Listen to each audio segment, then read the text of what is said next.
haguruka. Mvuka navukiye umwaka urenga, navukiye amezi 13. Habaye ibintu bidasanzwe. Hembe ryanjye baranye ndakwitabye. Uretse n'ihembe hano mfite inkuba.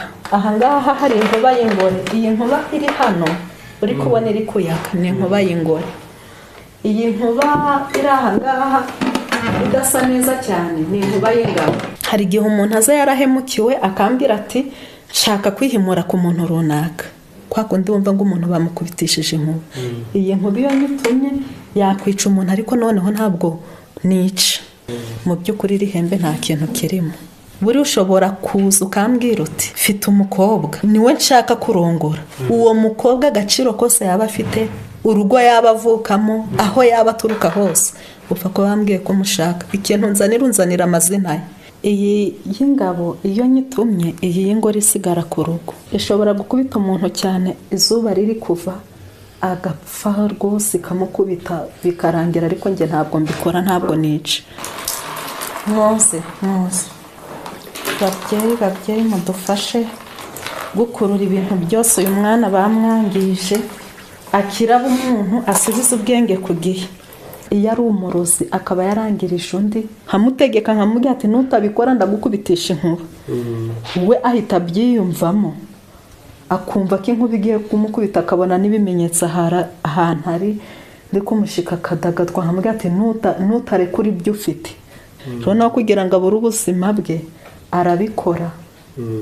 Aho yamusingiye, aho yamugiriye nabi, akaza akitura agasaba n'imbabazi, ubuzima bugakomeza. Nikize nkuba zimfasha. Ni akazi kenshi kandi gakomeye tukomeje gukora uyu mwaka, tujya mu bice bitandukanye by'igihugu, tusura mu Rwanda mu bice bitandukanye barimo uko bameze ndetse n'ibyo bakora ndetse n'uburyo babikora. Uyu munsi twari turi mu karere ka Rwamagana, aho tuje kureba umugore witwa Nyirabisabo. Akaba ari umunyarwandakazi umaze kumenyekana ndetse uvugwa na benshi bitewe n'uburyo akora ndetse n'ibyo akora. Ibyo akora nta bindi ni ubuvuzi gakondo. Akaba ari umupfumukazi w'umugore ukorera muri Kamichi. Niyo tuje kureba rero uyu munsi, tugeze mu gace atuyemo, ngiye kumureba tuganire nawe atubwire ibyo akora ndetse n'uburyo abikoramo. Ntimujye kure kandi nkomeza kubabwira gukora subscribe kuri Afrimax TV kugira ngo mukomeze kubona ibyo tubategurira umunsi ubundi.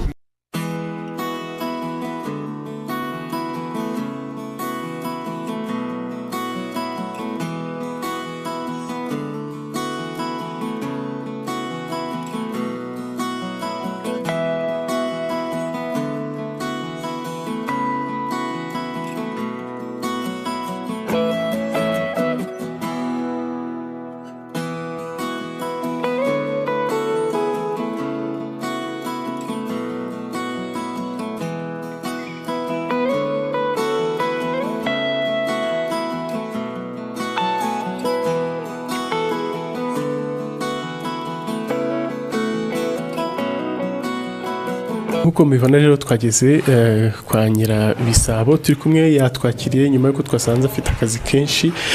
Ubu noneho aduhaye akanya gato kuko twaganira nawe. Mwiriwe neza? Mwiriwe. Amakuru ni meza. Hano turi ni kwa Nyirabisabo. Yego, mwahageze kwa Nyirabisabo. Yego. Amazina niswe n'ababyeyi, nitwa Nyirabisabo.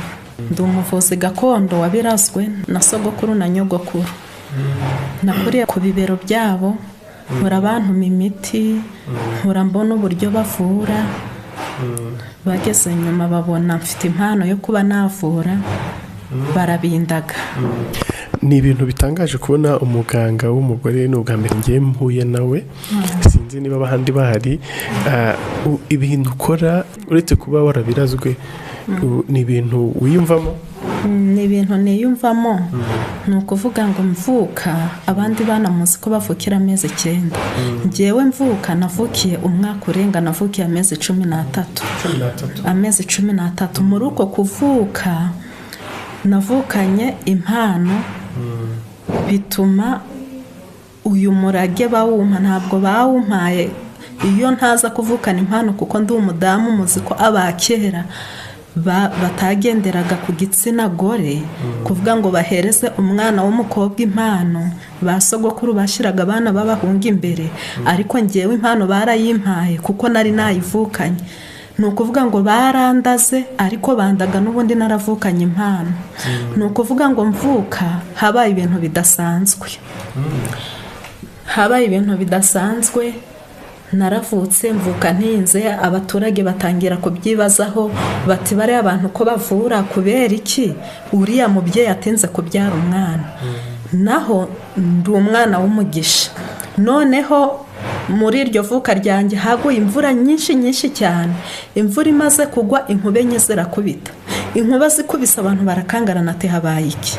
Noneho mu kujya kureba ngo barebe ikibaye, babura umuntu wangiritse, babura ibyangiritse bagira ngo amazu y'abandi yasenyutse, ahubwo babona imitavu ine. Data yari umutunzi. Muri iyo mitavu ine yavutse, data yahise avuga ati uyu mwana uvutse ni umwana w'umugisha. Abwira abaja n'abagaragu bati muzane ibisabo, uyu mwana wavutse n'umugisha mubishyiraho ngaho bijye biba urwibutso. Ibisabo barabizana, igihe cyo kwita izina umuhango uragera, baranywa. Data yitanyitirira izina Nyirabisabo ati uyu mwana yaravutse, avutse umukamo uraboneka, none mwitiriye ibi bisabo byanjye bine. Ubwo data muri ibyo bisabo bine murabona hashize igihe kinini, byose ntabwo bigihari. Ariko muri ibyo bisabo bine icyo nsigaranye ni iki ngiki ababyeyi bampaye. Narakibungabunze kirahari ngika aha ngaha, aho mba ndi gukorera kiba gihari, ni urwibutso menyeraho nibukiraho n'izina ryanjye. Hari imiti iri mu gisabo? Imiti ntayirimo. ni ukuvuga ngo iki gisabo kuko ari data wakimpaye, iyo nshaka gucunda amata, nshaka kunywa ngicundiramo, nkanywa nta yindi miti irimo. Ni urwibutso kuko byari ibisabo bine hasigaye kimwe. Niki cyari cyatumye uvukira ayo mezi 13 bigatinda gutyo? Ni ukuvuga ngo ababyeyi babonye mvukiye ayo mezi 13 nkuko kimbajije nabo bagira amatsiko. Baravuga kuko uyu mwana avukiye amezi 13, abandi bana bavukira amezi 9. Izi nkuba zigakubita, iyi mitavu nikavuka, kuko ibintu byari kwibandamo kane cyane. Ubundi uyu mwana ko turi kubona adasanzwe, bajya kubaza abakuru, kuko kwa sogokuru no kwa nyogokuru bari abavuzi bagiye babashisha abakuru. Abakuru bababwiye ko impamvu ari uko navutse ndi umwana udasanzwe. Barababwira bati uyu mwana kubi byo muri kubona bitunguranye, ni umwana udasanzwe kandi azakora ibidasanzwe mu gihe cye. Igihe cye muzamenya impamvu y'ibi byose. Hari icyo yavukanye impano enye, harimo impano y'ubuhanga, ubwenge, ubushishozi n'ubushobozi. Muri ubwo bwenge rero mfitemo impano yo kumenya imiti ikwiranye n'ikibazo umuntu afite. Mu bwenge mfite harimo gufata mu mutwe ikintu cyose mbonye cyangwa numvishe. Urugero nk'ubu niga kwa kundi umwana atangira amashuri abanza, najyaga ku ishuri, n'abandi mu ishuri mwarimu yatangira kwandika ikibazo kikarangira nabonye igisubizo. Buri abandi bana bigaga bandika mu makaye, ariko njye sinandikaga. Ntabwo nandikaga mu ikaye. Ni ukuvuga ngo njyewe mwarimu yandikaga ikibazo n'igisubizo, byageze nyuma ku kigo bamfata gutyo kuko babonaga amasomo bampanyatsinda. Ahubwo nabo bakibaza bati hariho nabazaga mu rugo kubera kuri umwana yuzuza 100%. Mwishuri ari umuhanga cyane. Nari umuhanga, ariko nanjye nkabona bari kwandika ibibazo ngahita mbona ibisubizo, kandi abandi baraye mu makayi, nge nta makayi nararagamo. Noneho ku bushishozi harimo kumenya ibihishwe byabaye ku muntu cyangwa se bizamubaho. Ubushobozi harimo kumenya ikibazo umurwayi afite kandi nkamuvura agakira. Izo mpano enye abakuru basobanuriye ababyeyi ko izo mpano nzifite, kandi bababwira ko mu gihe cyanjye nk'uko izo mpano ari enye, kandi nkanaravukiye amezi 13, kandi ufashe amezi 13 mwaka urenga ugafata amezi 13 ugafata rimwe ugateranyaho 3, n'ubundi urabona 4. Mu bintu byagiye bindanga byose, kandi no mu rugo navutse ndi umwana wa 4.